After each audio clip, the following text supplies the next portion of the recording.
জেলার প্রত্যন্ত গ্রামের মেয়ে মৌমিতা মাইতি উচ্চশিক্ষায় শিক্ষিত হয়েও নিজের আঁকাকে কাজে লাগিয়ে এখন টাকার মুখ দেখছে। মৌমিতা স্বনির্ভরতার লক্ষ্যেই সে বানাচ্ছে হ্যান্ডমেড জুয়েলারি, যা পথ দেখাচ্ছে অন্যান্যদেরকেও। বর্তমান সময়ে বেকার যুবক যুবতীদের সংখ্যা বাড়ছে। পড়াশোনার পর স্বনির্ভর হওয়া রীতিমতো চ্যালেঞ্জিং হয়ে উঠছে বর্তমান প্রজন্মের কাছে। কিন্তু পূর্ব মেদিনীপুর জেলার প্রত্যন্ত গ্রামের এই মেয়ে পড়াশুনো শেষ করার পর নিজের শিল্প দক্ষতায় হয়ে উঠছে একজন উদ্যোগপতি। তার এই সফলতার কাহিনী পথ দেখাবে আর্থিকভাবে পিছিয়ে পড়া পরিবারের বেকার যুবক যুবতী সহ বর্তমান প্রজন্মকে। ছোটবেলা থেকেই নিজের শিল্প দক্ষতাকে কলেজ পাশের পর কাজে লাগিয়ে স্বনির্ভর হয়েছেন তিনি। পূর্ব মেদিনীপুর জেলার ভগবানপুর ব্লকের বাবিয়া গ্রামের মৌমিতা মাইতি পিছিয়ে পড়া গ্রামগুলির বেকার যুবক যুবতীদের কাছে এক দৃষ্টান্ত স্থাপন করেছে। মৌমিতা ছোটবেলা থেকেই আঁকতে ভালোবাসত, কিন্তু ছোটবেলা থেকে পড়াশোনায় মেধাবী হওয়ায় পরিবার পড়াশোনাটাকেই বেশি প্রাধান্য দিয়েছে। মৌমিতা বিএসসি নিয়ে কলেজ পাশ করে, তারপর শিক্ষকতা চাকরির জন্য বিএড কমপ্লিট করেন। কিন্তু সেসব করার পরও চাকরি জোগাড় করতে ব্যর্থ হয় সে। তার একটাই কারণ, দীর্ঘদিন ধরে নিয়োগ প্রক্রিয়া বন্ধ ছিল। তাই একসময় মানসিকভাবে ভেঙে পড়ে মৌমিতা। কিন্তু সেসব ভুলে নিজের ছোটবেলার শিল্প দক্ষতাকে কাজে লাগিয়ে সে রীতিমতো এখন ব্যবসা করছেন। বেসিক্যালি আমি এইচএস কমপ্লিট করেছি পিওর সায়েন্সের ওপরে। তারপরে আমি কলেজে ডিগ্রি কমপ্লিট করি জেনারেলে, বাট বায়ো সায়েন্স নিয়ে। এরপরে বিএড করেছিলাম বায়োলজির ওপরে, লাইফ সায়েন্স। তারপরে এই ধরনের চিন্তা ভাবনা। হ্যাঁ, তারপরে লকডাউনই বলতে পারেন যে আমাকে এতটাই হেল্প করেছে।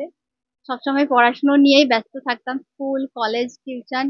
এবার যেই লকডাউন পড়ে গিয়েছে আমার মাথাতে যে এত সময় আমি কি করব, তার কারণ ছোট থেকে আমি বাইরে বেরোই কম। বাইরে ঘুরতে যাওয়া হোক, খেলাধুলা হোক, আমি করতাম কম। ছোট থেকেই আঁকাআঁকিটাকে ভালোবাসতাম, আঁকতাম। এরপর যখন তথাগত আঁকার কোনো ক্লাস হয়েছে?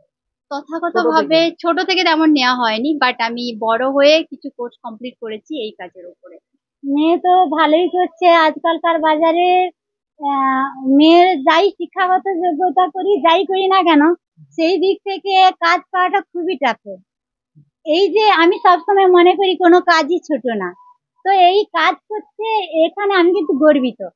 এই কারণে যে মেয়ে তার নিজের মতো করে নিজে ইনকাম করতে শিখেছে, নিজের জীবনকে চালিয়ে নেওয়ার জন্য শিখেছে। মৌমিতার ছোট্টবেলার আঁকিবুকির হাতে বর্তমানে তুলির টানে ছবি যেন জীবন্ত রূপ পাচ্ছে। তার স্বপ্ন রং তুলি হাতে ভালো শিল্পী হওয়া। সেই মতো পড়াশোনার পাশাপাশি ছবি আঁকতে শুরু করে মৌমিতা। শুধু তাই নয়, এর পাশাপাশি সে বাজার চলতি ক্লে দিয়ে তৈরি করছে বিভিন্ন ধরনের হ্যান্ডমেড গহনা। এই বিষয়ে মৌমিতা জানিয়েছে, আমি কাজটা করছি 4-5 বছর হয়ে যাবে, এই কলকার কাজটা। আর 3-4 বছর হবে বিজনেস হিসেবে জিনিসটাকে নিয়ে তুলে ধরছি। 5-4 বছর হয়ে যাবে। এখানে আমাদের গ্রামীণ যে কৃষি মেলাগুলোতে হয় ওখানে আমি দিয়েছিলাম, স্টল হিসেবে দিয়েছিলাম। আমার হাতের কাজে পেন্টিং এবং ক্লে জুয়েলারি বিষয়গুলো ছিল। তখন হয়তো আমি ড্রেসের ওপরের কাজ অত নিয়ে যেতে পারিনি। তারপর ধীরে ধীরে এটাকে আমি ড্রেসে কনভার্ট করি বলতে পারেন। ড্রেসের ওপরে আঁকা, কলকার কাজ, পেন্টিং, পাঞ্জাবির ওপরে বেবিদের ড্রেস, বেবি ফ্রক, বেবিদের পাঞ্জাবি, বেবিদের ধুতি প্যান্ট যে হয়, এবং বড়দের পাঞ্জাবি, টি শার্ট, শার্ট, আর গার্লসদের কুর্তি, ব্লাউজ, শাড়ির ওপরে কাজ করা হয়, এই সমস্ত কিছু দিয়ে। ক্রেতাদের পছন্দ অনুযায়ী সে বিভিন্ন পোশাকে কলকার কাজ করে। এর পাশাপাশি ক্লে দিয়েও বিভিন্ন জিনিস সে বানাচ্ছে।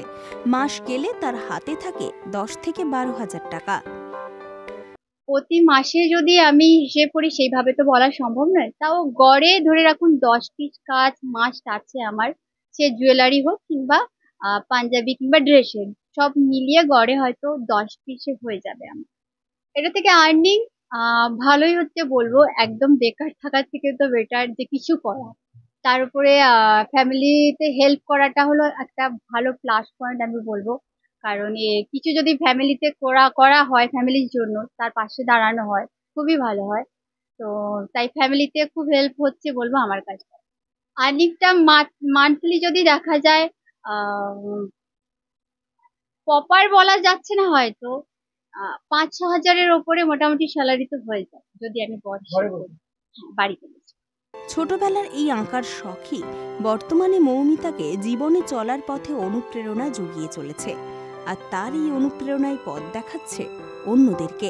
খুবই সাপোর্ট করছে, তার কারণ এত দূর পড়াশোনা করার পরে কোনো মানুষ ডিপ্রেশনে ভোগে এটা ভেবে যে আমার লাইফটা কি হবে, এত কিছু করলাম কি কিছুই নয়। তার কারণ আমাদের রাজ্যে এক্সামই হচ্ছে না, তো যেখানে চাকরির এক্সাম হচ্ছে না, আমরা বসারই সুযোগ পাচ্ছি না, সেক্ষেত্রে আমরা পাবো যে একটা কোনো কাজ কোথা থেকে, এই আশাটাই নেই বলতে পারি। সেক্ষেত্রে যেহেতু হাতের কাজ খুবই আমাদের সাপোর্ট করছে, আমাদের ফ্যামিলির জন্য, আমাদের নিজেদের জীবনের জন্য, এটা থেকে আমরা কিছু করতে পারছি, আমাদের মনোবল বেড়েছে এবং আমরা আহ, নিজেকে কিছুটা দিতে পারছি বলতে পারি। বাড়িতে আমি চাই গ্রামের প্রতিটা মেয়েই হোক এভাবে স্বনির্ভর, কারণ পরাধীনতার শৃঙ্খলে কেউ থাকতে চাই না। যতই করি না কেন এখানে আমাদের নিজেদের একটা আম, কি বলবো, একটা মানে আমাদের নিজের কাছে আমার একটা নিজের আলিবাই তৈরি হচ্ছে। আমি আমি যে নিজের মতো করে চালাতে পারবো, এইটা হচ্ছে কথা। নিজে চালাতে পারবো মানে যে বাড়ির কাউকে ছোট করে বা কারুর উপরে উঠে নয়, কারুর কাছে সমান তালে, স্বামী স্ত্রী বাবা মা সমান তালে যে চলা, পরস্পরকে হেল্প করা, অন্তত পক্ষে ইকোনমিক্সের দিক থেকে আমি মনে করি অনেকটা। আর আমার মেয়ে যখন এই কাজটা করে সাফল্য অর্জন করেছিল, তো আজকে সে সাকসেসের সময় থেকে বলি আমাদের এই ফ্যামিলির জন্য অনেকটা, কতটা হয়তো সেটা বলে বোঝাতে পারবো না। বাবা না মা? সব থেকে বেশি সাপোর্ট বরাবর ছোট থেকে করেছে মা। আমার মা খুব ভালো আঁকতেন, আলপনা করতেন। পুরো আর্টের কালচারটা এসেছে আমার মামা বাড়ির ফ্যামিলি থেকে। আমার মামা দাদু খুব ভালো মাপের বিখ্যাত কাঠের মিস্ত্রি ছিলেন, ডিজাইন করতেন কাঠের ওপর। কোনো জনই তথাকথিত ভাবে শেখেননি, বাট ওই কালচারে হয়তো মা মাসিরা আঁকাআঁকি করতেন, সেই থেকেই বলতে পারেন আমার মধ্যে। আর মা বরাবরই সাপোর্ট করেন যে কোনো জিনিস। পুলক বেরার রিপোর্ট, খবর বিসিবিএস।